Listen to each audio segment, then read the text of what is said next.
My parents demanded I let my sister use my EV and charger rebate. Share your charger. She's pregnant. I left it locked.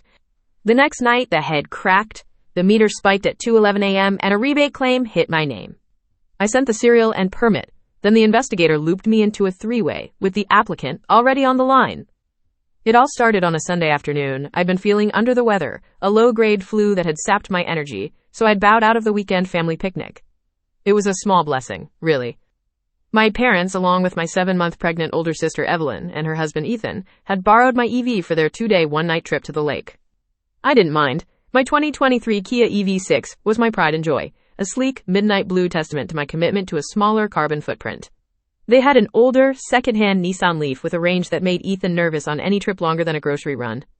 I figured they wanted the peace of mind and, more cynically, to save a few bucks for their SUV.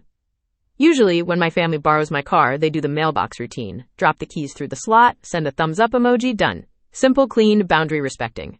But this time, my doorbell chimed. Through the peephole, I saw the whole clan clustered on my doorstep, looking windswept and slightly sunburnt. A pang of annoyance hit me. I was in my rattiest sweatpants, hair thrown up in a messy bun, and the last thing I wanted was to play hostess. Still, it was family. I pasted on a weak smile and opened the door. "We just wanted to drop off the key in person and see how you were feeling," my mom, Carol, chirped, bustling inside without an invitation. My dad, Frank, followed with a quiet nod, while Evelyn and Ethan shuffled in behind them.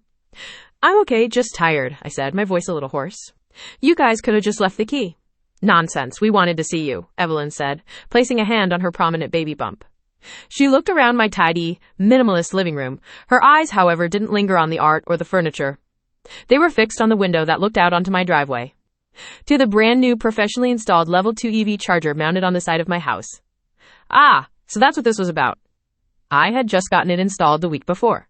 It was a sleek, black Wallbox Pulsar Plus, a significant upgrade from the slow trickle charge of a standard 120 volts outlet. The installation had been a hefty out-of-pocket expense, but I'd done my homework. The federal government, in its push for green energy, was offering a substantial 30% tax credit on the purchase and installation costs, which in my case would amount to a significant rebate. My state had a similar program, and combined, I was looking at getting back nearly $7,500.